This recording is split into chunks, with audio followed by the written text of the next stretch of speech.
सबसे पहला है एडमिनिस्ट्रेटिव लॉ, जिसमें हमें मीनिंग समझना है, नेचर और स्कोप समझना है, ठीक है, और factor for its growth.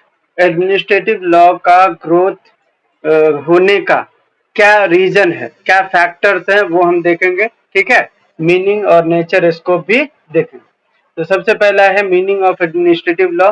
Administrative law is the body of law that regulates the activity of the government agencies including rule making, adjudication and बीच बीच में अब आने लगे adjudication and enforcement of a specific regulatory agenda, ठीक है।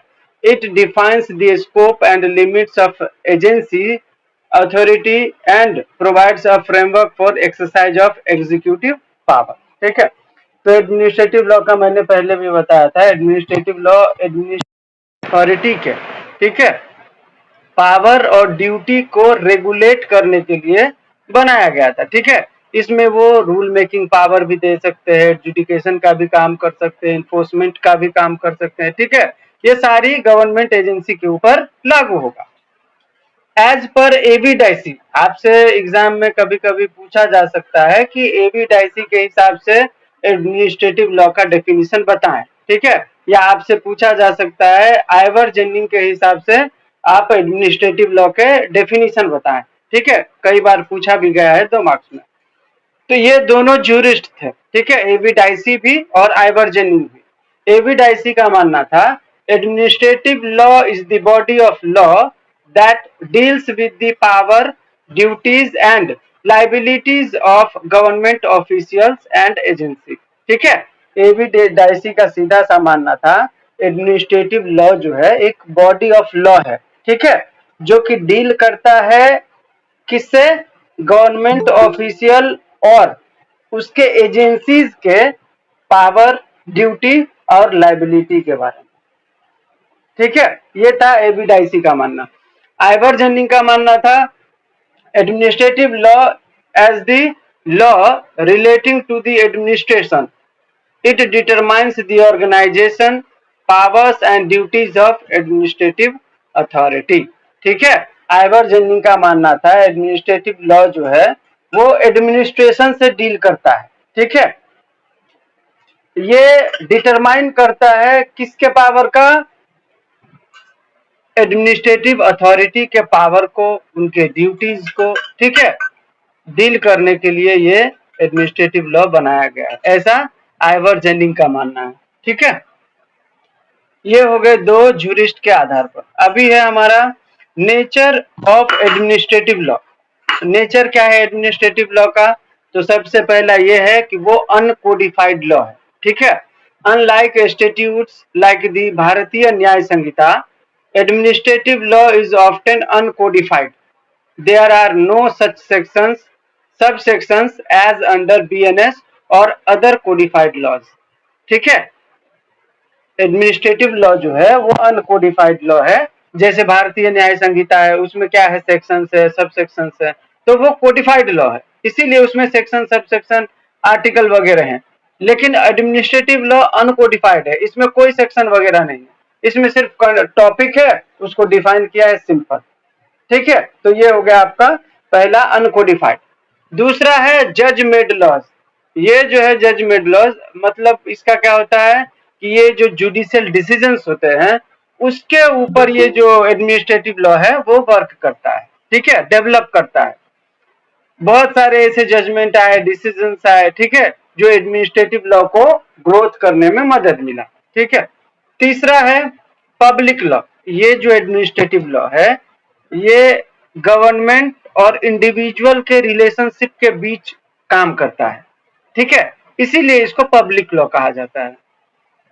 Fourth है आपका डायनामिक एंड इवॉल्विंग। ये जो एडमिनिस्ट्रेटिव लॉ है वो कॉन्टिन्यूसली जो है हम मॉडर्न जमाने में जो भी हमें जरूरत होती है हम उसको अडॉप्ट करते हैं, नए नए चैलेंजेस आते हैं, ठीक है, सोसाइटल नीड्स जो होता है हम उसके हिसाब से काम करते हैं। तो ये डायनामिक है और इवॉल्विंग है, मतलब नए जमाने के साथ वो ढलते जाता है, ठीक है, उसको ऐसा नहीं लगता कि मतलब अब कुछ बदल गया है तो हम आगे नहीं बढ़ सकते। एडमिनिस्ट्रेटिव लॉ हर सिचुएशन में इवॉल्व होता है, वो ढल जाता है, ठीक है। तो ये है इसका नेचर। नेक्स्ट है आपका इसमें फोकस ऑन ऑफिशियल सेक्शन, ठीक है। ये जो एडमिनिस्ट्रेटिव लॉ है ये ऑफिशियल्स के एक्शन के ऊपर काम करता है, ठीक है।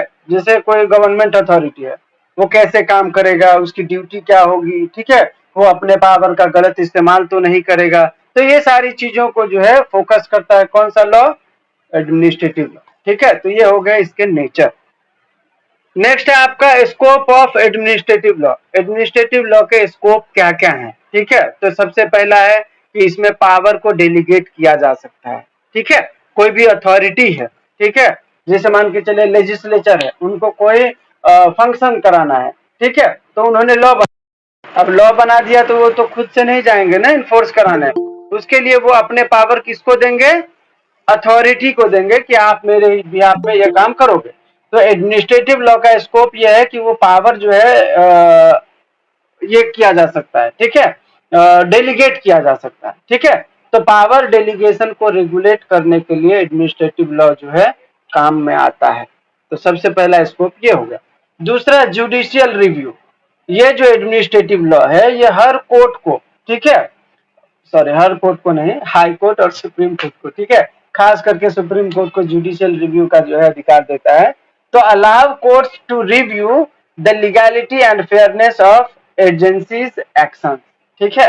कोई भी एजेंसी है गवर्नमेंट का, उसने कोई एक्शन करा, ठीक है, उसने कोई काम करा, तो उसने उसके काम में लीगैलिटी है, फेयरनेस है या नहीं है, क्या उसने अपने पावर का मिसयूज किया है, ठीक है, क्या उसने अपने जुरिस्डिक्शन के बियॉन्ड जाके काम किया है। तो इस सब को देखने के लिए कौन क्या करेगा, कोर्ट जो है जुडिशियल रिव्यू करेगा, ठीक है। तो एडमिनिस्ट्रेटिव लॉ का दूसरा स्कोप है जुडिशियल रिव्यू। तीसरा स्कोप है आपका अकाउंटेबिलिटी एंड ट्रांसपेरेंसी, ठीक है।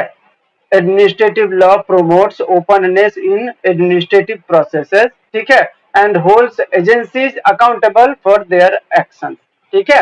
ये जो एडमिनिस्ट्रेटिव लॉ है, ये जो एडमिनिस्ट्रेटिव अथॉरिटी है, ठीक है, वो अगर कोई गलत काम करता है तो ये जो एडमिनिस्ट्रेटिव लॉ है उसको अकाउंटेबल ठहराएगा, ठीक है, कि अगर आपने कोई गलत काम करा, ठीक है, तो उसके कॉन्सिक्वेंसेस आपको भुगतने होंगे, ठीक है। तो अकाउंटेबिलिटी एंड ट्रांसपेरेंसी जो है एडमिनिस्ट्रेटिव लॉ का जो है स्कोप है, ठीक है। नेक्स्ट है rule making authority. Administrative law का स्कोप एक ये भी है कि वो रूल मेकिंग अथॉरिटी बनाता है, establish the procedure and constraints under which agency can create regulation, ठीक है। तो जब लेजिस्लेचर कोई पावर डेलीगेट करता है अपने अथॉरिटी को, ठीक है, तो वो अपने हिसाब से जो वो अथॉरिटी होता है वो अपने हिसाब से रेगुलेशन बना सकता है, ठीक है, कि हमें इस पावर का किस तरीके से इस्तेमाल करना है। तो रूल मेकिंग अथॉरिटी का भी पावर देता है कौन, एडमिनिस्ट्रेटिव लॉ। नेक्स्ट है adjudication. Involve the authority of agencies to resolve dispute through hearing and decision, ठीक है। तो एडजुडिकेशन का मतलब होता है जजमेंट, ठीक है, मतलब किसी फैसले किसी विवाद को सुलझाना, ठीक है। तो ये जो एडमिनिस्ट्रेटिव लॉ है वो डिस्प्यूट अगर होता है किसी एजेंसी और अथॉरिटी के बीच, ठीक है, तो उसको भी रिजॉल्व करने का काम करता है, उसका हियरिंग होता है और डिसीजन लिए जाते हैं, ठीक है। लास्ट है इसमें enforcement. Ensures compliance with regulation through monitoring and penalties, ठीक है। एडमिनिस्ट्रेटिव लॉ जो है जो भी अथॉरिटी अपने पावर का मिसयूज करेगा, ठीक है, अगर उनको जो पावर डेलीगेट किए गए हैं उसको अगर वो कंप्लायंस नहीं करता है, ठीक है, तो उसके ऊपर पेनल्टी भी लगाए जाते हैं और उसको मॉनिटर भी किया जाता है। नेक्स्ट है आपका factor contributing to growth of administrative law. Administrative law के ग्रोथ के मेन एसेंशियल्स क्या हैं, फैक्टर्स क्या हैं, ठीक है। कभी कभी पूछा जाता है ये कि एडमिनिस्ट्रेटिव लॉ कंटिन्यूअसली जो है ग्रोथ कर रहा है, इसके पीछे का रीजन क्या है, ठीक है। तो सबसे पहला है ये रीजन ये है कि इसमें पावर को डेलीगेट करके जो लेजिस्लेचर होता है वो अपना काम आसान कर लेता है, ठीक है। और इससे क्या होता है, जैसे मान के चलिए लेजिस्लेचर ने कानून बनाया, ठीक है, अगर वो जमीनी लेवल पर उस कानून का जो है पालन ना हो। एग्जाम्पल फॉर मोदी जी अभी वो प्रधानमंत्री आवास योजना दे रहे हैं, ठीक है। लॉ बना कि भाई प्रधानमंत्री आवास योजना के तहत बीपीएल में जिसके भी नाम है उनको मिलेगा। प्रधानमंत्री हर किसी के घर में जाके तो वो आवास योजना का पैसा देगा नहीं, ठीक है। तो उसके लिए वो डेटा कलेक्ट करेंगे, कौन बीपीएल में है, कौन नहीं है, किसका घर है, किसका नहीं है, ठीक है। तो वो अपने पावर किसको डेलीगेट करेंगे? अथॉरिटी को करेंगे। वो अथॉरिटी क्या करेगा? अपने लेवल पर रेगुलेशन बनाएगा कि आप कुछ आदमी इस ब्लॉक में जाइए, वहां पे देखिए बीपीएल में कौन है, इस ब्लॉक में आप जाइए, ठीक है। तो नीचे के लेवल पर वो अथॉरिटी काम करता है और फिर उसका जो है डेटा कलेक्ट करके उसके ऊपर रेगुलेशन बना के वो जो लॉ होता है उसको इन्फोर्स करता है, ठीक है। तो कितनी ये जो डेलीगेट करते हैं पावर, इससे चीजें आसान हो जाती है, ठीक है। अब प्रधानमंत्री खुद से अगर बांटने लगे सबको पैसा तो वो किस किस के घर में जाएगा? ठीक है, नहीं जा सकता। तो पावर डेलीगेट करते हैं ना तो चीजें आसान हो जाती है। तो चीजें आसान होता है तो इससे क्या होता है?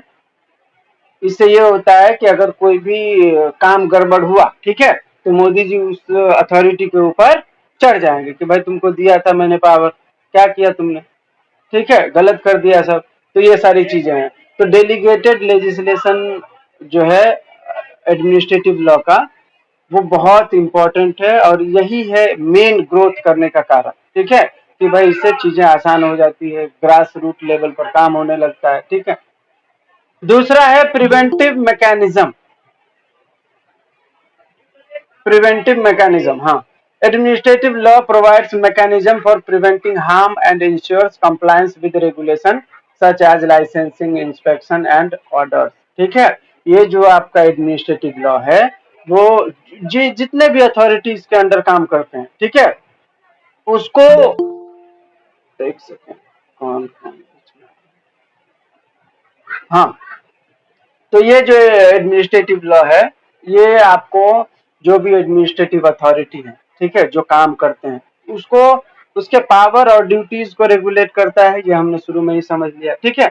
ये जो है अगर कोई भी बंदा, जैसे मान के चलिए लोअर अथॉरिटी ने कोई ऑर्डर पास किया, ठीक है, और वो काम नहीं हो रहा है, या कहीं पे इंस्पेक्शन करना है, ठीक है, या किसी को लाइसेंसिंग करना है, कोई रेगुलेशन पास करना है, उसका कंप्लायंस हुआ या नहीं हुआ ये इंश्योर करना है, ठीक है।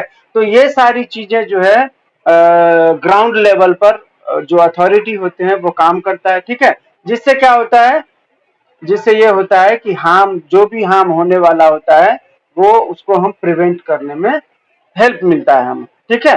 तो ये प्रिवेंटिव मैकेनिज्म के तौर पर भी एडमिनिस्ट्रेटिव लॉ जो है काम करता है, इसीलिए इसका ग्रोथ दिन प्रतिदिन हो रहा है।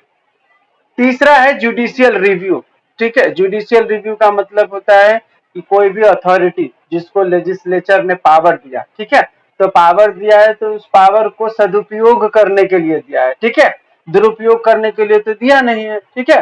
तो अगर कोई भी अथॉरिटी एडमिनिस्ट्रेटिव एक्शन करता है, ठीक है, और अगर वो एक्शन गलत है, ठीक है, या अब्यूज ऑफ लॉ है, जो पावर उनको दिया गया था उसके अगेंस्ट जाकर अगर वो काम करते हैं तो जुडिशियल रिव्यू के तहत कोर्ट जो है उसको रोक लगा देगा, ठीक है।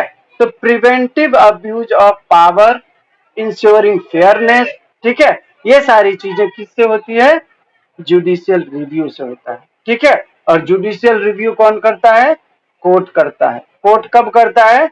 जब कोई भी एडमिनिस्ट्रेटिव अथॉरिटी अपने एक्शन से, ठीक है, अब्यूज ऑफ लॉ करता है या बियॉन्ड जुरिडिक्शन जाकर कोई काम करता है तो उसको प्रिवेंट करने के लिए जुडिशियल रिव्यू का इस्तेमाल कोर्ट करते हैं, ठीक है।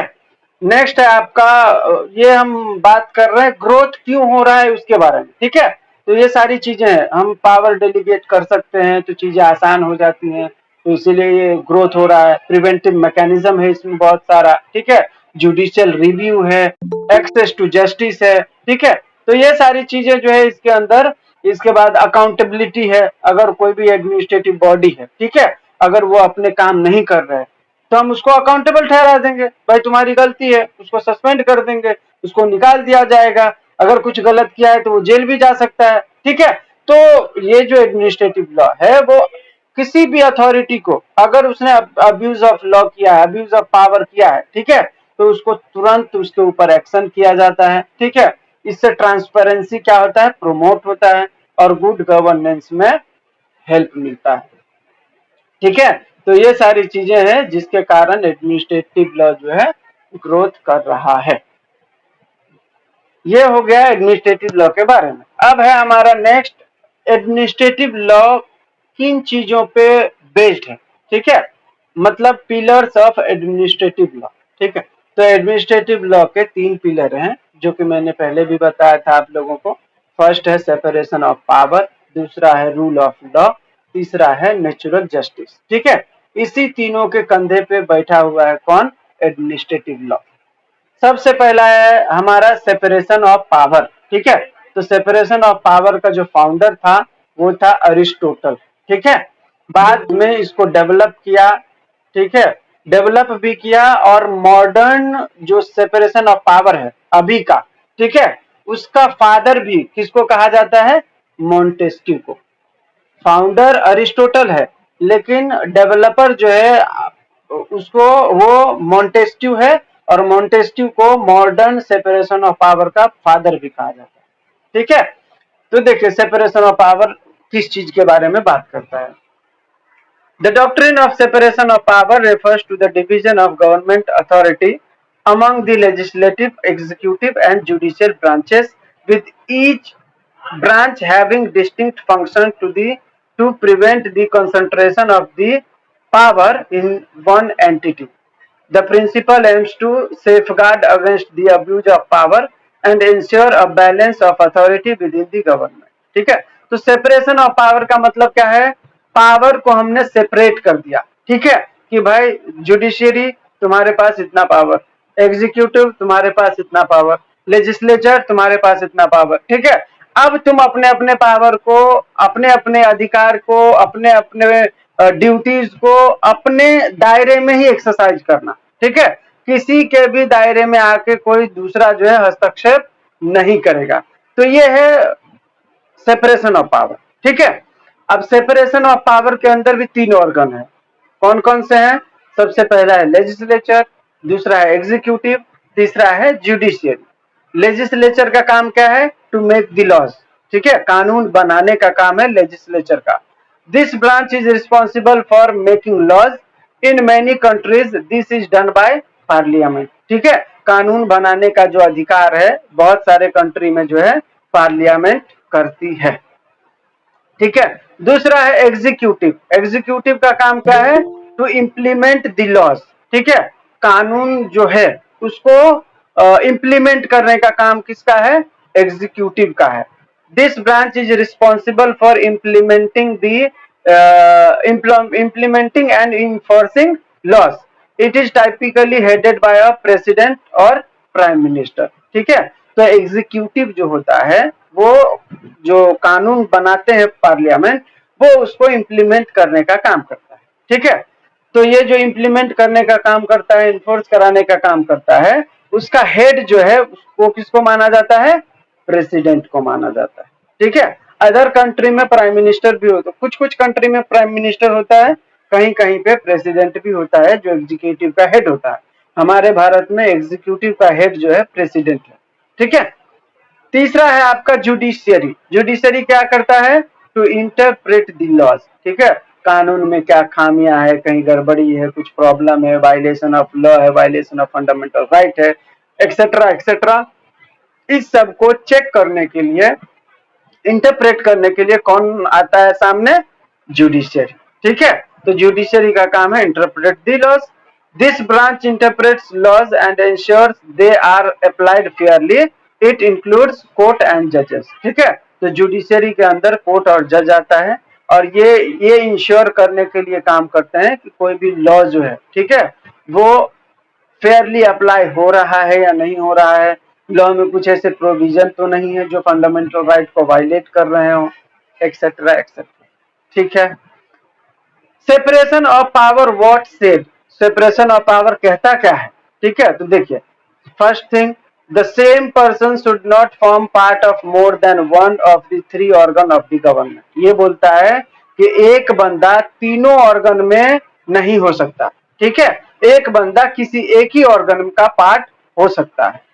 दूसरा है one organ of the government should not interfere with the other organ. ठीक है, कोई भी एक ऑर्गन किसी गवर्नमेंट का, ठीक है, वो दूसरे ऑर्गन में इंटरफेयर नहीं करेगा।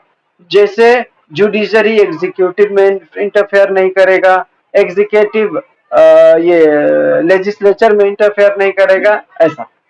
तीसरा है one organ of the government should not exercise the functions assigned to any other organ. ठीक है, कोई भी एक ऑर्गन है, ठीक है, वो किसी और ऑर्गन के कोई भी काम को, किसी भी फंक्शन को असाइन नहीं करेगा।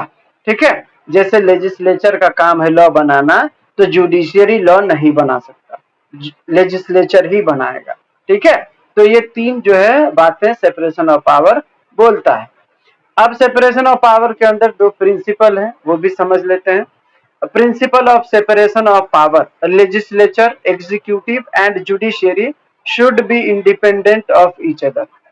ये इसका पहला प्रिंसिपल ये है कि लेजिस्लेचर हो या एग्जीक्यूटिव हो या जुडिशियरी हो, ठीक है, तीनों इंडिपेंडेंट है, आजाद है।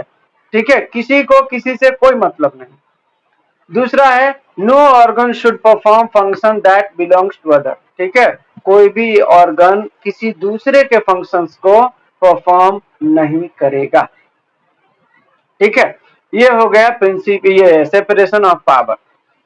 जो भी हम डिस्कस करेंगे हम उसको इंडियन कॉन्स्टिट्यूशन से क्या वास्ता है उसका, उसको भी हम लोग देखेंगे। ठीक है, तो अभी हम सेपरेशन ऑफ पावर पढ़ रहे थे। ठीक है, तो इसका इंडियन कॉन्स्टिट्यूशन के अंदर में कहाँ कहाँ प्रोविजन है, कहाँ कहाँ इसके बारे में बताया गया है, वो भी हम लोग देखेंगे। ठीक है, तो सबसे पहला Constitution of India does not recognize the doctrine of separation of power in absolute rigidity. ठीक है, that's why this doctrine is not followed strictly. ठीक है, एब्सोल्यूट रिजिडिटी नहीं मानता है सेपरेशन ऑफ पावर को, कौन, हमारा कॉन्स्टिट्यूशन। ठीक है, और इसीलिए यही कारण है कि हमारे भारत में इस डॉक्ट्रिन को स्ट्रिक्टली फॉलो नहीं किया जाता। ठीक है, कैसे नहीं किया जाता, तो एक एग्जाम्पल है, देखिए एग्जाम्पल दिया हुआ है प्रेसिडेंट ऑफ इंडिया का। President of India legislative function भी करता है। कैसे, जब पार्लियामेंट सत्र में नहीं होता है तो लॉ बनाने का अधिकार किसके पास होता है, प्रेसिडेंट के पास। वो ऑर्डिनेंस के जरिए लॉ बना सकते हैं। ठीक है, तो लेजिस्लेचर पावर भी इनके पास हो गया, वो रेगुलेशन भी बना सकते हैं, वो इमरजेंसी भी डिक्लेयर कर सकते हैं, जबकि ये सारा काम किसको जाना चाहिए था, पार्लियामेंट के पास जाना चाहिए था। ठीक है, तो ये सारा काम कौन कर रहा है, प्रेसिडेंट कर रहा है, तो ये लेजिस्लेटिव फंक्शन भी कर रहा है। दूसरा देखिए executive function, executive head of the country.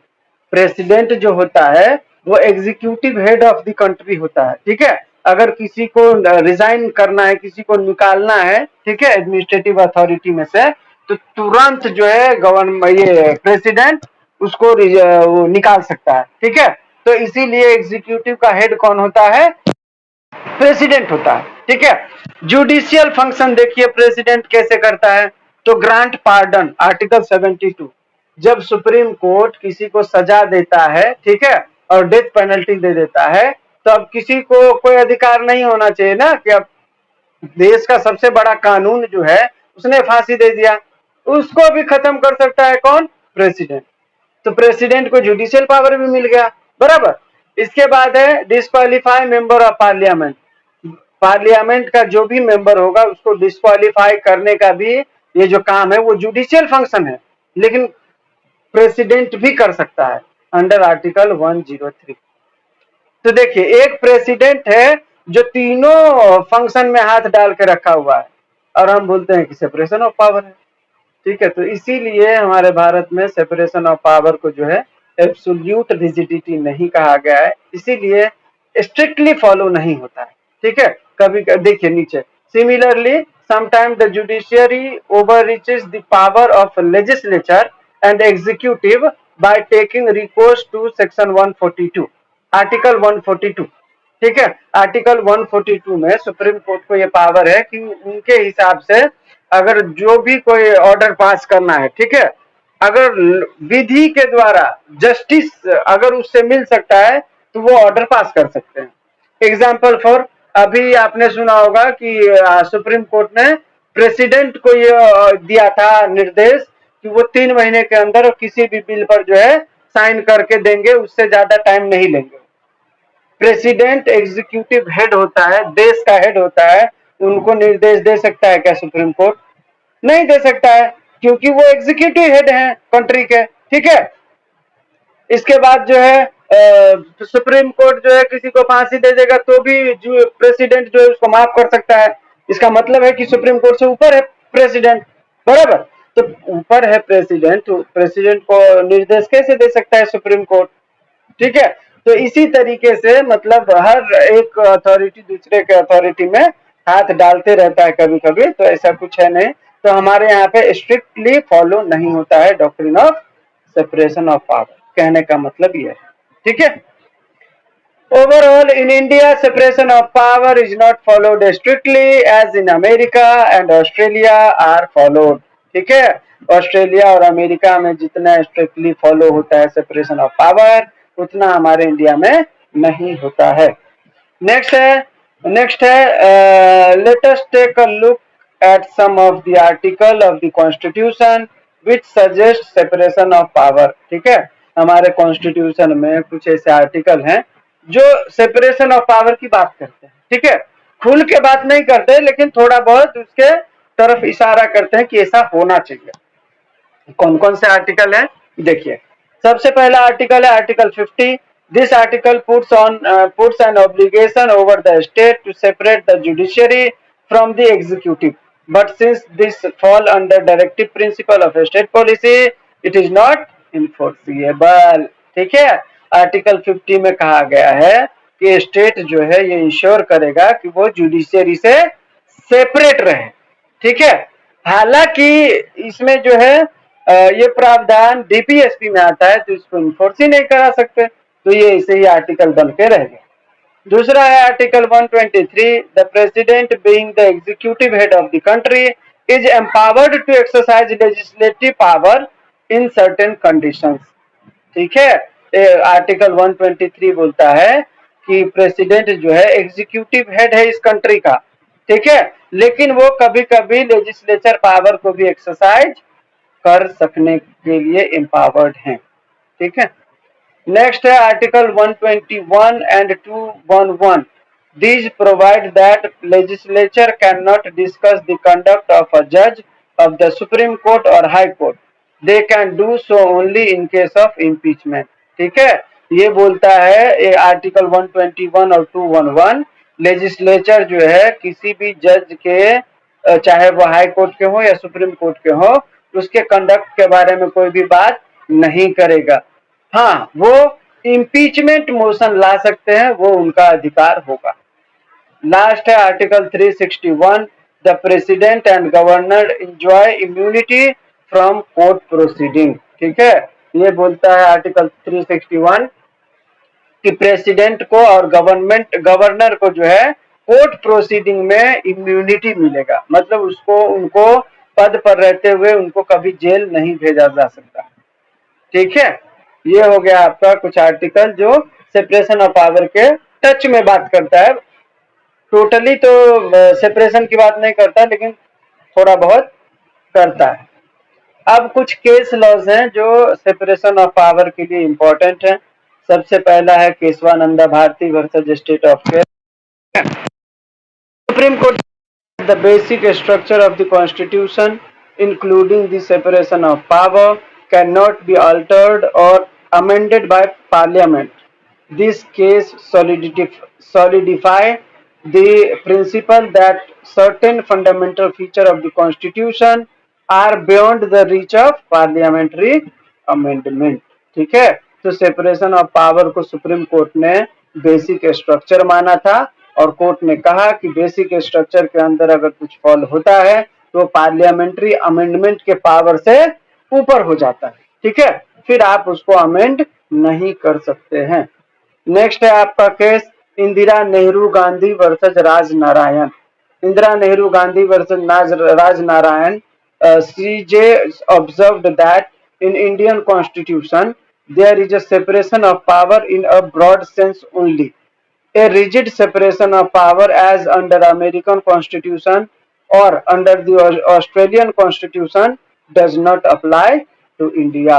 ठीक है, इंडिया में एकदम स्ट्रिक्टली रिजिडिटी के साथ जो है सेपरेशन ऑफ पावर अप्लाई नहीं होता है, जैसे कि अमेरिका में और ऑस्ट्रेलिया में होता है। ठीक है, ऐसा अप्लाई होगा भी नहीं, ऐसा कोर्ट ने माना। The court further held that adjudication of a specific dispute is a judicial function that parliament, even acting under a constitutional amending power, cannot exercise। ठीक है, तो ये था आपका इंदिरा नेहरू गांधी का केस। दूसरा पिलर हमारा था rule of law. Rule of law, rule of law, ठीक है, रूल ऑफ लॉ के बारे में हम लोग बात करेंगे। ये हमारा दूसरा पिलर है, ये अपना एडमिनिस्ट्रेटिव लॉ का। ठीक है, इसके फाउंडर थे एडवर्ड कोक। ठीक है, इसको डेवलप करने का काम किसने किया? एबी डाइसी ने किया। ठीक है, the rule of law derived from Latin word ला लीगैलिटी, ठीक है, which refers to principle of legality. ठीक है, ये जो रूल ऑफ लॉ है वो लैटिन वर्ड है, नहीं लैटिन वर्ड से आया था, जिसका लैटिन वर्ड क्या था? ला लीगैलिटी। इसका मतलब होता है principal of legality. The rule of law signifies that all individual and institution, including the government, are accountable to and governed by publicly promulgated laws that are applied equally and enforced impartially. ठीक है, it emphasizes that no one is above the law and the legal process must be fair and transparent। ठीक है, तो rule of law का मतलब क्या होता है? कानून का शासन। ठीक है, तो कानून का शासन का मतलब क्या कि भाई सबके साथ जो अगर किसी ने चोरी किया, ठीक है, तो राजा ने चोरी किया तो भी चोर, किसी गरीब ने किया तो भी चोर। ठीक है, कोई भी इंस्टीट्यूशन हो या कोई भी इंडिविजुअल हो, ठीक है, उसके साथ इक्वल ट्रीटमेंट किया जाएगा। ठीक है, कोई भी लॉ के ऊपर नहीं होगा। कोई भी लीगल प्रोसेस है तो वो फेयर और ट्रांसपेरेंट होना चाहिए। ये क्या कौन बात करता है? ये बात करता है रूल ऑफ लॉ। ठीक है, principles of rule of law. अभी हम लोगों ने सेपरेशन ऑफ पावर के ऑर्गन देखे, ठीक है, पार्ट देखे कि क्या क्या है। ऐसे ही रूल ऑफ लॉ के भी 3 पार्ट हैं। ठीक है, 3 प्रिंसिपल हैं। 3 प्रिंसिपल में क्या क्या है? सबसे पहला है सुप्रीमेसी ऑफ लॉ, दूसरा है इक्वलिटी बिफोर लॉ और तीसरा है प्रीडोमिनेंस ऑफ लीगल स्पिरिट। ठीक है, तो ये जो सुप्रीमेसी ऑफ लॉ है, ये इसका मानना है कि लॉ जो है वो सुप्रीम है। ठीक है, कानून सबसे बड़ा है, बाकी सब नीचे। ठीक है, this principal assert that the law is supreme and governs all individual including those in government and that no one is above the law.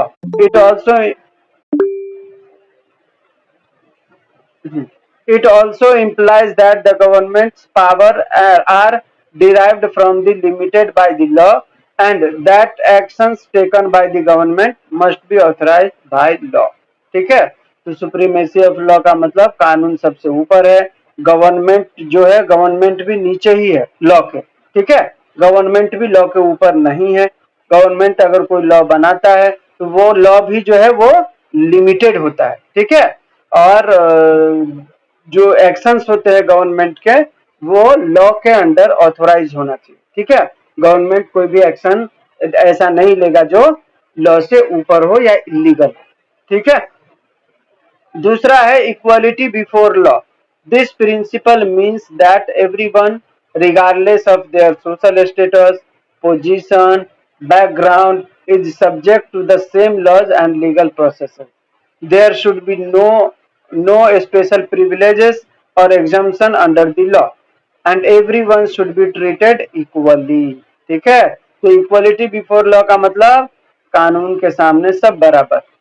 ठीक है, अगर कोई मंत्री चोरी करता है तो भी वो चोर, अगर कोई गरीब आदमी चोरी करता है तो भी वो चोर। ठीक है, कानून के नजर में सब बराबर। तो ये है, अगर कोई प्रोसीडिंग है लीगल प्रोसीडिंग तो वो अमीरों के लिए भी वही होगा और गरीबों के लिए भी वही होगा। अमीर है कोई तो उसको कोई भी स्पेशल प्रिविलेज नहीं मिलेगा या कोई एग्जम्पशन नहीं मिलेगा, सबको इक्वली ट्रीट किया जाएगा। ये है आपका इक्वलिटी बिफोर लॉ। तीसरा है predominance of legal spirit. Predominance of legal spirit का मतलब है this principle emphasise that the importance of independent legal system including an independent judiciary that is free from political influence and interference. This principle says that judiciary is the protector and judiciary is the above of the constitution. But in India, judiciary is not above, the constitution is above. That is why in India this principle is not followed.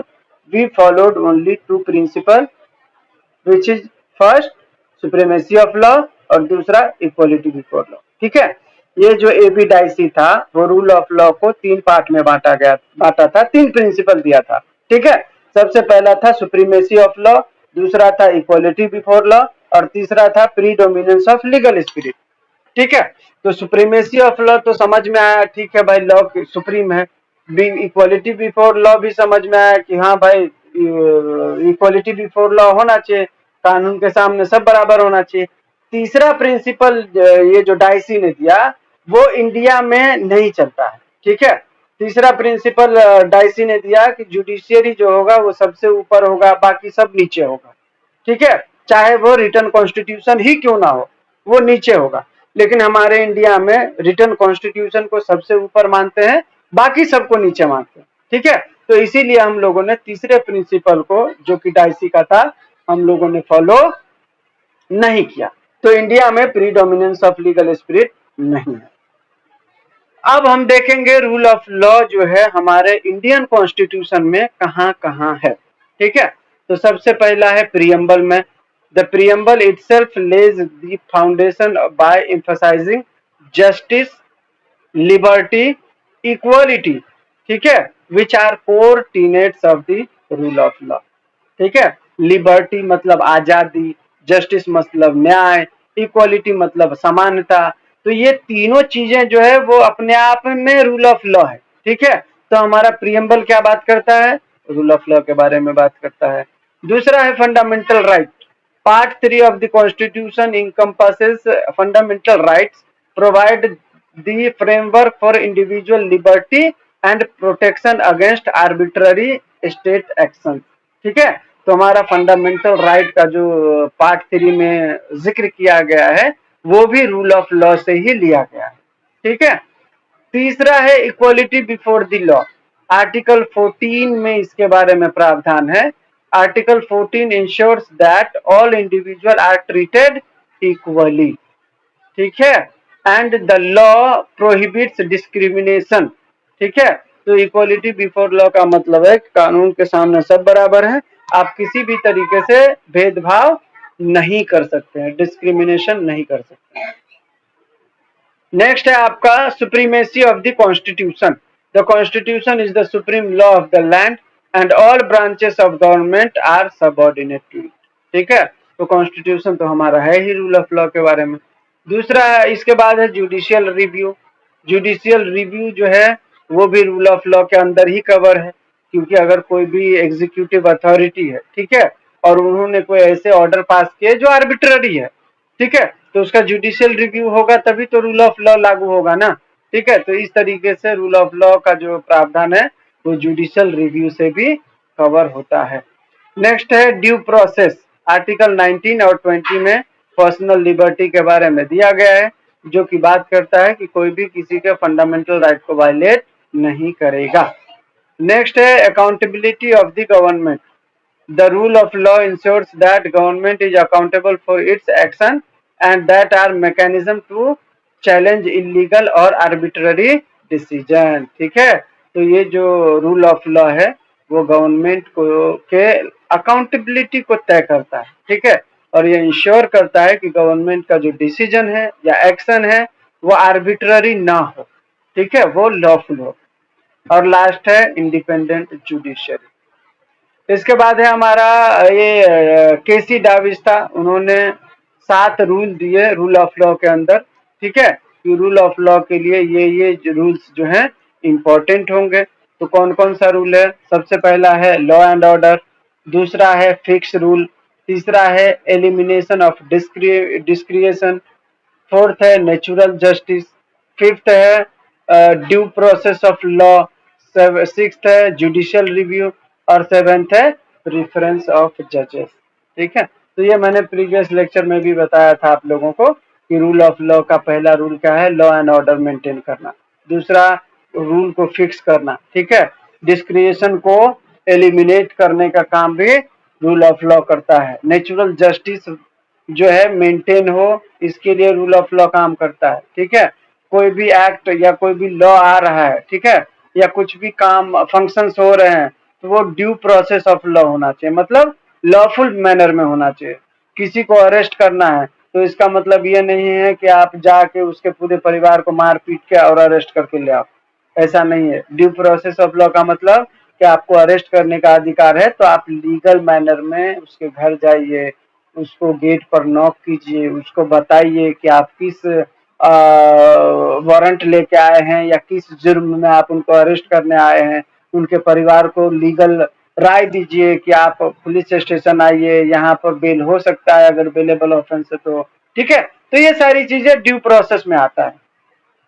इसके बाद है judicial review, तो judicial review तो है ही है, court अगर लगेगा court को कि किसी अथॉरिटी ने मिसयूज किया है पावर तो जुडिशियल रिव्यू कर देगा। ठीक है, इसके बाद है हमारा रूल ऑफ लॉ के अंदर कुछ इंपॉर्टेंट केस लॉज। सबसे पहला है केसवा नंदा भारती का case. The landmark case establish the doctrine of basic structure meaning certain fundamental feature of the constitution cannot be amended, upholding the supremacy of the constitution and rule of law। ठीक है, दूसरा है Maneka Gandhi versus union of India. The court emphasized that the importance of due process and expanded the scope of Article 21 right to personal liberty, further reinforcing the principle of fairness and non arbitrariness in law. ठीक है, तीसरा है Indira Gandhi versus Raj Narayan. The supreme court upheld the principle of equality before law, reinforcing that no individual, even the prime minister, is above the law। ठीक है, और हाल ही में ये जो ठग लाइफ वाला मूवी है ना उसमें भी सुप्रीम कोर्ट ने रूल ऑफ लॉ का जिक्र किया था, अगर आप लोग चाहो तो उसका जिक्र कर सकते हो। ठीक है, तो वो ठग लाइफ मूवी के बारे में आपको पता होगा ना, कमल हासन ने कुछ तमिल और कन्नड़ पर ये टिप्पणी किया था, उसके कारण वहां के कन्नड़ लोग जो हैं उनके फिल्म का विरोध करने लगे। उन्होंने कहा कि फिल्म रिलीज होगा तो सारा हर जगह वो होगा धरना प्रदर्शन और आगजनी करेंगे वो लोग, तो स्टेट ने भी उसकी फिल्म को बैन कर दिया। तो वो गए सुप्रीम कोर्ट, तो उन्होंने कहा कि देखिए जब सीबीएफसी कोई फिल्म को प्रमाणित दे देता है, सर्टिफिकेशन दे देता है, तो आप कौन होते हैं रोकने वाले? आप स्टेट हो, आपको तो प्रोटेक्शन देना चाहिए। आप किसी एक झुंड के लिए झुक जाओगे ऐसा थोड़ी होता है, फिर रूल ऑफ लॉ कहाँ रहेगा? बराबर, फिर 4 लोग डिसाइड करेंगे कि कौन सा मूवी चलेगा कौन सा नहीं चलेगा, बराबर, तो फिर सीबीएफसी को बंद कर दीजिए। तो सुप्रीम कोर्ट ने इस केस में, ये ठग लाइफ वाले मूवी के केस में, रूल ऑफ लॉ का जिक्र करते हुए स्टेट को वार्न किया कि आप इस तरीके से कोई भी एक्ट नहीं कर सकते हैं जो आर्बिट्ररी हो। ठीक है, जब सीबीएफसी ने प्रमाण दे दिया तो आप ये इंश्योर करोगे कि उसका फिल्म रिलीज हो और कहीं पर भी ऐसे जो असामाजिक तत्व हैं वो कहीं पे तोड़फोड़ ना करें। ठीक है, तीसरा प्रिंसिपल हमारा था natural justice. Natural justice was founded in 2007। ये जो नेचुरल जस्टिस है हमारा तीसरा पिलर, वो 2007 में केप टाउन नाम का जो शहर है वहां पे इसका जो है इसको फाउंड किया गया था। किसके द्वारा फाउंड हुआ था? 2 international lawyers named as Harry Jonas and Sanjay Kabir बाविक्टे। ठीक है, ये इंडियन ओरिजिन लग रहा है, संजय कबीर बाविक्टे। ठीक है, तो ये दोनों इंटरनेशनल लॉयर थे, इन दोनों ने ही नेचुरल जस्टिस को जो है फाउंड किया था 2007। अब नेचुरल जस्टिस किसके बारे में बात करता है?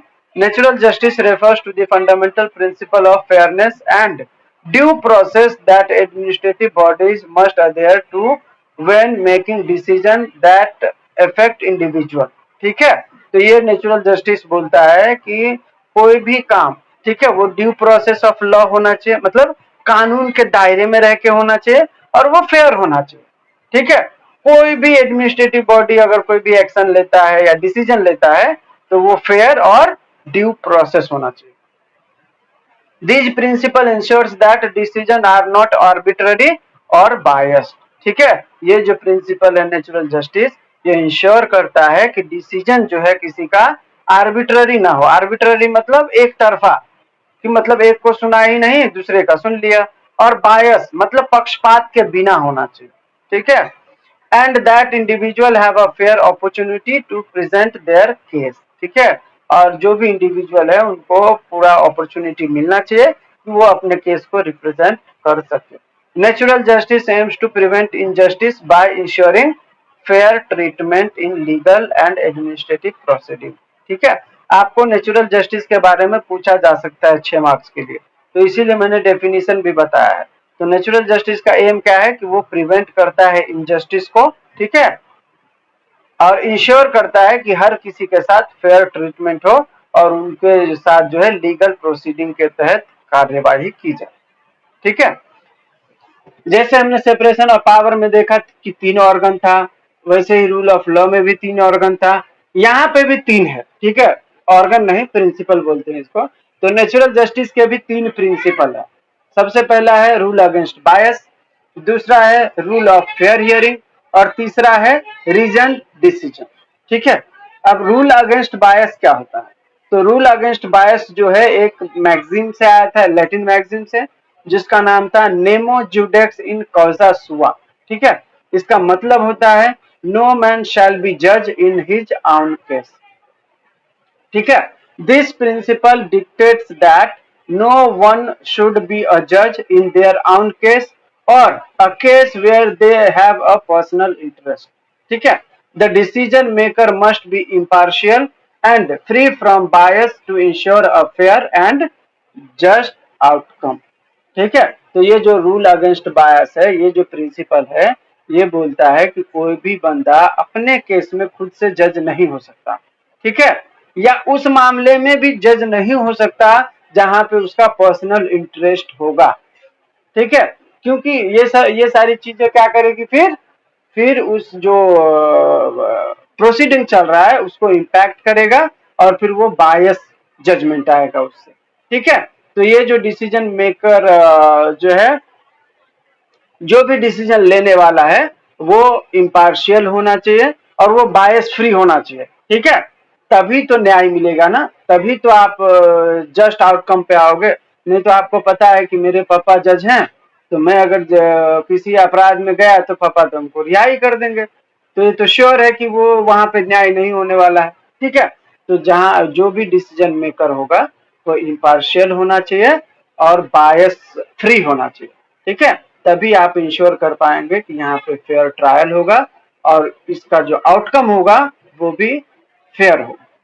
ठीक है, तो रूल अगेंस्ट बायस के अंदर 3 तरीके का बायस दिया गया है। बायस का मतलब होता है पक्षपाती होना। ठीक है, किसी के पक्ष में चले जाना।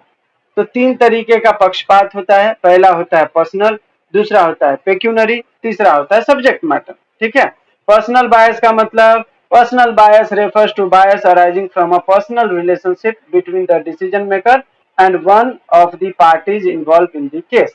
ठीक है, पर्सनल बायस का मतलब मैं जज हूँ, मेरा बेटा कोई कांड करके आया, अब मैं अपने बेटे को सजा दूंगा कि रिहा करूंगा। ठीक है, तो ये जो हमारा रिलेशनशिप है मेरे और सामने वाले पार्टी के बीच में, वो क्या है, बायस होने का रीजन। ठीक है, तो यहां पर जो बायस होगा वो पर्सनल बायस कहलाएगा।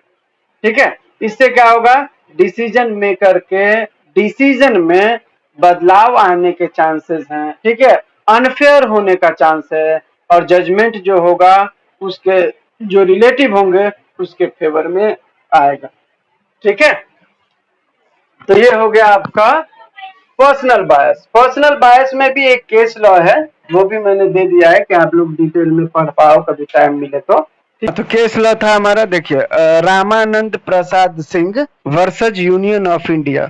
The supreme court held that even though one member of the selection committee had a brother participating in the competition, the entire selection procedure could not be invalidated. Instead, to avoid the bias, the respective panel member connected to the candidate should be asked to recuse themselves from the committee. This way, a fair and impartial decision can be reached. इस case में supreme court ने कहा था, ठीक है, कि एक member selection committee में है, ठीक है, और उसका ब्रदर जो है कंपटीशन में पार्टिसिपेट किया है, ठीक है, तो ये जो पूरा इंटायर सिलेक्शन का जो प्रोसीजर है उसको हम गलत नहीं बोल सकते हैं, ठीक है। उसके जगह पे हम बायसनेस को अवॉइड करने के लिए क्या कर सकते हैं, हम ये कर सकते हैं कि वो जो उसका जो ब्रदर है, ठीक है, जो मेंबर है सिलेक्शन कमिटी में, उसको रिक्यूज कर लेना चाहिए, खुद से हट जाना चाहिए, ठीक है। अभी आपने देखा होगा हाल ही में बहुत सारे केस में जज जो है खुद को रिक्यूज कर लेता है।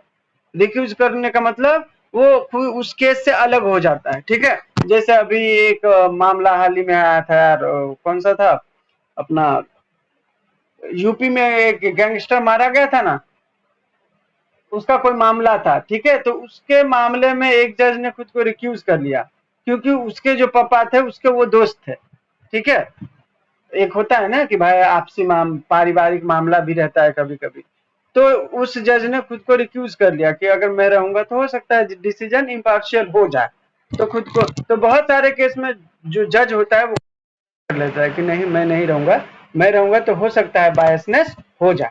तो सुप्रीम कोर्ट ने इस केस में भी यही कहा कि पूरा जो प्रोसीजर है उसको इनवैलिडेट ना करते हुए, ठीक है, जो पैनल में उसके रिलेटिव थे उसको खुद को रिक्यूज कर लेना चाहिए था, ठीक है।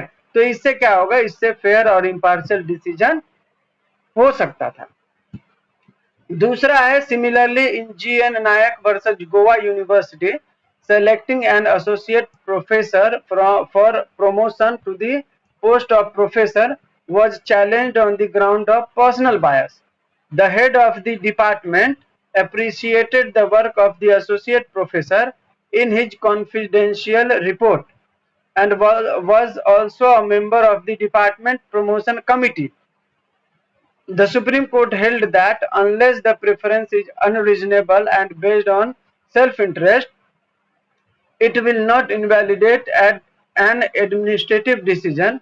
A real likelihood or bias or reasonable suspicion of bias must exist to challenge the decision successfully.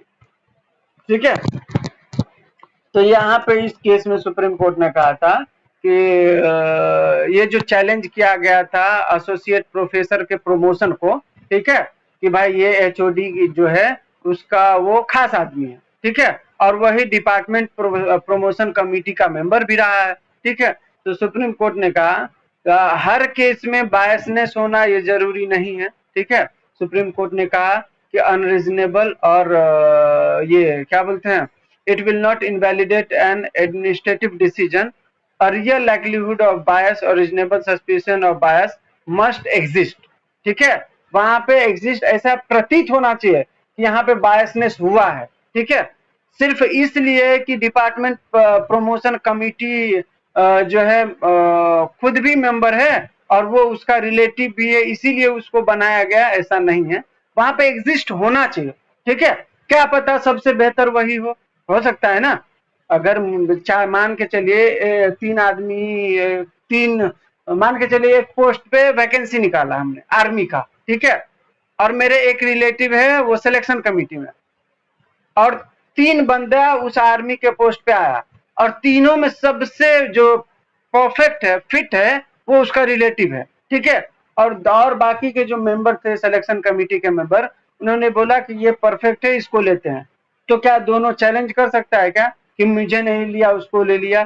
तो कोर्ट इस केस में यही कहना चाह रहा है कि बायसनेस जो है ना वो एग्जिस्ट करना चाहिए, ऐसा लगना चाहिए कि सही में ऐसा हुआ है। अब जो रियल में मतलब मान के चलिए जिसको जो वाकई में दमदार है, जिसको मतलब क्या बोलते हैं, जो एबल है लेने के लिए, उसको तो मिलेगा ही ना। अब उसमें थोड़ी आप ये बोल सकते हैं कि नहीं यहाँ पे बायसनेस हुआ है, नहीं हुआ, ठीक है। तो सुप्रीम कोर्ट ने इसी केस में कहा था कि बायसनेस जो है एग्जिस्ट करना चाहिए, सिर्फ इसलिए क्योंकि उसका रिलेटिव भी कमिटी में था तो उसको हो गया, ये नहीं है, ये ऐसा नहीं चलेगा, ठीक है। दूसरा बायसनेस था पेक्यूनरी बायस। पेक्यूनरी बायस का मतलब है फाइनेंशियली बेनिफिट मिलना चाहिए, पैसा, धन, धन का लालच, ठीक है। Pecuniary bias occurs when a decision maker stands to gain a financial benefit, no matter how small, from the outcome of the case. ठीक है। Pecuniary bias refers to a situation where a judicial body or authority stands to gain any form of financial benefit, no matter how small, which can lead to bias decision making. ठीक है। तो pecuniary बायस का मतलब होता है monetary benefit, financial benefit, ठीक है, चाहे वो छोटा बेनिफिट हो या बड़ा बेनिफिट हो। अब एक केस लॉ है इसके अंदर, in the case of J Mohapatra and co company versus state of Odisha, the supreme court invalidated the decision of the text books selection committee because some of its members were also authors of the book being considered for selection. The court held that merely withdrawing a person while considering their own book is insufficient to eliminate the possibility of quid pro quo other or with other committee members। ठीक है, तो इस case में भी यही हुआ था कि जो बुक टेक्स्ट बुक जिसने बनाया था ना, उसका ही कोई मेंबर था जो कमिटी मेंबर भी था, ठीक है, और उसने उस बुक को रेकमेंड भी किया। तो यहाँ पे उसका मॉनिटरी बेनिफिट था, ठीक है, लेकिन ये हर बार जरूरी नहीं है कि मॉनिटरी बेनिफिट के लिए ही हो, ठीक है, ऐसा। तो बहुत सारे मतलब कहने का ये है कि कोर्ट ने नहीं माना है, ठीक है, कि यहाँ पे बायसनेस हुआ है।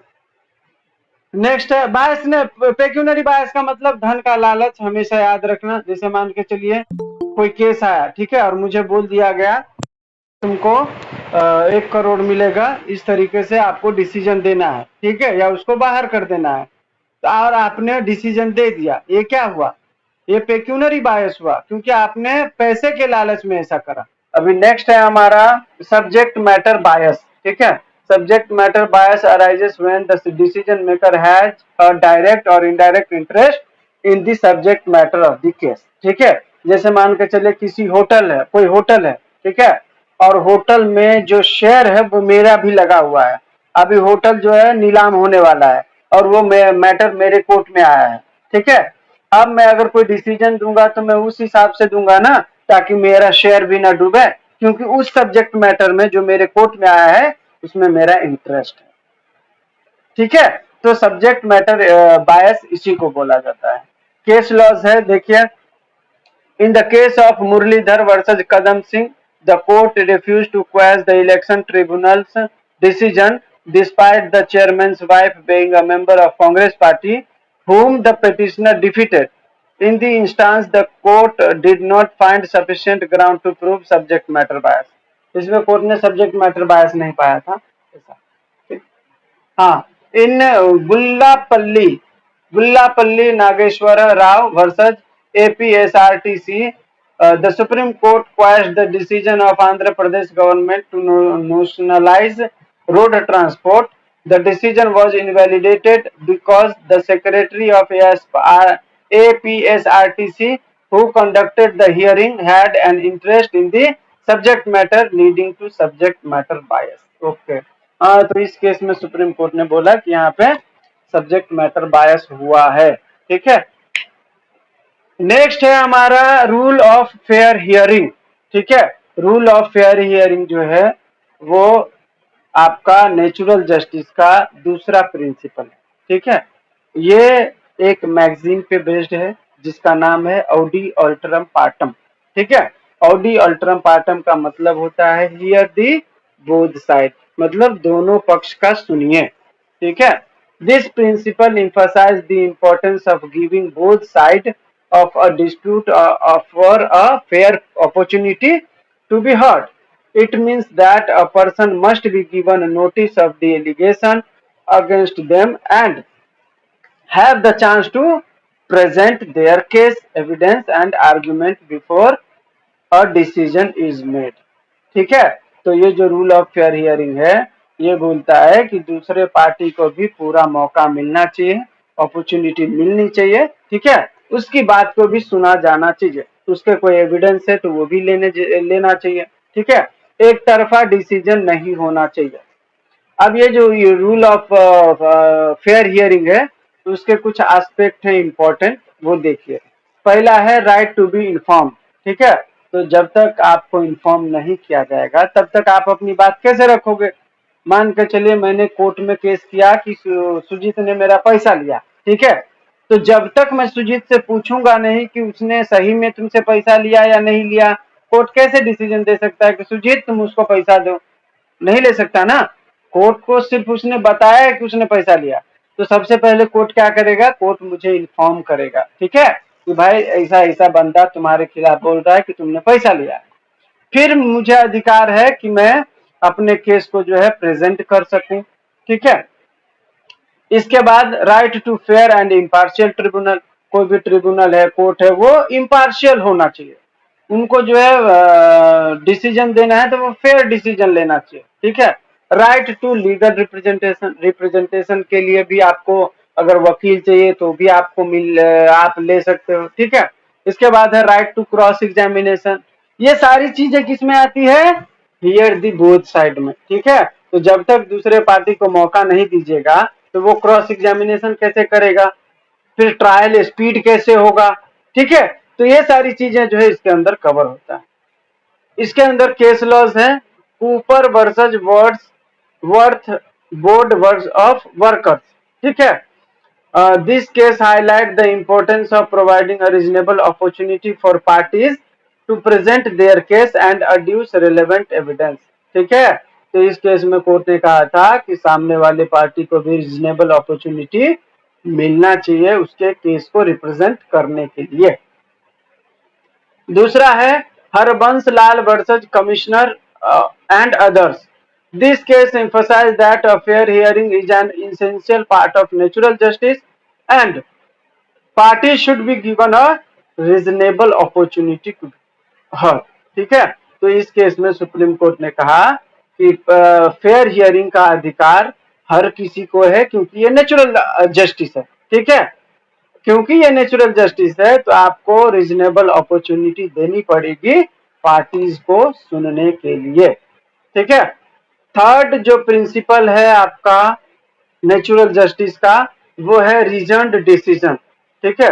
रीजन डिसीजन का मतलब होता है स्पीकिंग ऑर्डर, स्पीकिंग ऑर्डर का मतलब होता है ऑर्डर विच स्पीक्स लाउडली, ठीक है। जब भी कोई कोर्ट ऑर्डर पास करता है तो वो पूरा रीजन के साथ देता है, ठीक है। जैसे मान के चलिए बेल दिया, ठीक है, तो बेल में वो लिखेगा कि पुलिस ने क्या कहा, सामने वाले के वकील ने क्या कहा, पब्लिक प्रोसिक्यूटर ने क्या कहा और मैंने क्या पाया, ये चारों चीजें कोर्ट लिखती है अपने डिसीजन में और तब लिखती है कि मैं इन सभी बातों को ध्यान में रखते हुए इस फलाने आदमी को जमानत पर छोड़ रहा हूं, ठीक है।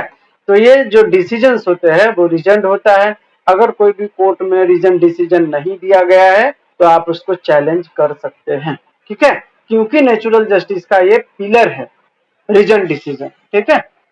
The principle requires that the decision maker provide a clear and justiciable explanation for their decision. मैंने क्या बताया कि जब भी कोर्ट कोई भी डिसीजन लेता है, मान के चले बेल का लेता है, ठीक है, तो बेल में पहले पुलिस का रिप्लाई लेता है, पब्लिक प्रोसिक्यूटर का जवाब लेता है, सामने वाले वकील का जवाब लेता है, ठीक है। इसके बाद एविडेंस को खंगालता है, इसके बाद कोर्ट क्या समझ पाया है अभी तक उसके आधार पर जो है बेल मिलता है। तो ये सारी चीजें लिखी जाती है डिसीजन के अंदर, ठीक है, कि हमने इस बातों को ध्यान में रख के बेल ग्रांट किया है, ठीक है। इसके अंदर केस लॉज है, पहला है S N Mukherjee versus union of India का केस, this case highlighted that a decision should be based on the reasons and should be available in reasoned document. दूसरा केस लॉ है आपका Kranti associates private limited versus Masood Ahmed Khan. The supreme court emphasized that the importance of reasoned decision in judicial decision making। ठीक है, मतलब इस case में supreme court ने कहा था कि रीजन डिसीजन जो है वो जुडिशियल डिसीजन मेकिंग का इंपॉर्टेंट पार्ट है। ठीक है, अभी नेक्स्ट है आपका natural justice in Indian constitution. हमारा ये तीसरा पिलर था ना एडमिनिस्ट्रेटिव लॉ का। ठीक है, तो इसका भी कॉन्स्टिट्यूशन में कहाँ कहाँ प्रोविजन है हम इसके बारे में बात करेंगे। ठीक है, तो सबसे पहला राइट टू बी हर्ड। ठीक है, राइट टू बी हर्ड जो है हमारे कॉन्स्टिट्यूशन के अंडर भी दिया गया है। ठीक है, कहा गया है इसमें no one should be condemned unheard. ठीक है, किसी को रिजनेबल अपॉर्चुनिटी दिए आप जो है एक तरफा फैसला नहीं ले सकते। इनकॉर्पोरेशन आर्टिकल 14 और 21 में बताया गया है। ठीक है, which guarantees equality before the law. ठीक है, तो इक्वालिटी बिफोर द लॉ का मतलब कानून के सामने सब बराबर है। ठीक है, तो कानून के सामने सब बराबर है, तो जब आप राजू की बात सुन रहे हो तो सुजीत का भी सुनना चाहिए, बराबर, क्योंकि इक्वालिटी बिफोर लॉ है, बराबर। तो इसीलिए राइट टू बी हर्ड जो है कॉन्स्टिट्यूशन के अंडर आर्टिकल 14 में कवर किया गया है। नेक्स्ट इसका एक एग्जांपल भी दिया है केस लॉज का। ठीक है, in Maneka Gandhi versus union of India the supreme court held that impounding a passport without a hearing violated the principle of natural justice। Maneka Gandhi के केस में क्या हुआ था, मेनका गांधी का पासपोर्ट सीज कर लिया गया। ठीक है, और मेनका गांधी को बोलने भी नहीं दिया गया कि भाई उसका पासपोर्ट सीज क्यों किया गया। ठीक है, उसका कोई जवाब नहीं मिला, उसको कोई मतलब फेयर हियरिंग का उसको जो है अधिकार नहीं दिया गया। ठीक है, तो कोर्ट ने ये माना कि जो मेनका गांधी का जो पासपोर्ट इम्पाउंड किया गया था, ठीक है, बिना उसको उसकी बात सुने हुए, ठीक है, तो ये वायलेशन है नेचुरल जस्टिस का। ठीक है, दूसरा है रूल अगेंस्ट बायस। तो रूल अगेंस्ट बायस का मतलब है कि भाई आपको इम्पार्शियल होना चाहिए, आपका जो डिसीजन होगा वो किसी इंटरेस्ट के आधार पर नहीं होना चाहिए। ठीक है, तो इसका जो है एक एग्जांपल है a decision making by an authority with a vested interest in the outcome would be deemed invalid due to bias. ठीक है, इसका कॉन्स्टिट्यूशन में कहा जिक्र है, तो यहाँ पे देखिए the principle is reflected in the constitutional emphasise on equality fairness and independence of the judiciary. ठीक है, इसी के अंदर ये कवर किया गया है रूल अगेंस्ट बायस। इसके बाद है आर्टिकल 22 में, जिसमें बताया गया है कि भाई किसी को भी आप जो है आर्बिट्ररी अरेस्ट नहीं कर सकते हैं। ठीक है, अगर किसी को अरेस्ट करते हैं तो उसको ग्राउंड बताइए अरेस्ट करने का। ठीक है, उसको ये बताइए कि आपको वकील से मिलने का पूरा अधिकार है। ठीक है, नियत समय में मजिस्ट्रेट के पास आप ले जाइए उसको। तो ये सारी चीजें आर्टिकल 22 में कवर किया गया है, जो कि नेचुरल जस्टिस का पार्ट है। नेक्स्ट है आर्टिकल 311, जिसमें बताया गया है सिविल सर्वेंट के बारे में। Offers constitutional protection to civil servant ensuring they are not dismiss or reduced in rank without due process including an inquiry. इसके बाद है आर्टिकल 32, 126, 136 एंड 226। तो आपको पता है ना आर्टिकल 32 में सुप्रीम कोर्ट को पावर है। ठीक है, आर्टिकल 226 में हाई कोर्ट को पावर है। ठीक है, आर्टिकल 136 में सुप्रीम कोर्ट में आप एसएलपी फाइल कर सकते हो। ठीक है, स्पेशल लीव पिटीशन बोलते हैं, जब आपका कहीं पे भी बात नहीं बने तो लास्ट में सुप्रीम कोर्ट में एसएलपी फाइल कर सकते हो। ठीक है, अब नेचुरल जस्टिस से जुड़े 3 केस हैं जो बार बार पूछे गए हैं। कौन सा है, पहला है AK Kraipak versus union of India का केस, दूसरा है रिज वर्सेस बाल्डविन का केस, और तीसरा है मेनका गांधी का केस। ठीक है, AK कृपाइक का केस में क्या हुआ था पता है आप लोगों को, इंडियन फॉरेस्ट सर्विस में वैकेंसी निकला था, एक बंदा उसमें जो है खुद को कैंडिडेट मानता है। ठीक है, मतलब खुद का भी एप्लीकेशन भरता है, ठीक है, और वही बंदा सिलेक्शन बोर्ड में भी रहता है, ठीक है, और वही बंदा चुना भी जाता है, ठीक है। तो उसका जो है सुप्रीम कोर्ट में केस कि अगर कोई बंदा खुद भी बोर्ड का मेंबर है, ठीक है, और खुद भी कैंडिडेट भी है और खुद सेलेक्ट भी हो गया, तो ये तो जो क्या बोलते हैं अपना नेचुरल वायलेशन है। जो प्रिंसिपल है नेमो जुडेक्स इन कॉजस हुआ, जिसका मतलब होता है no one should be a जज इन देयर ओन केस। तो ये बंदा तो अपने खुद जज भी बन गया था।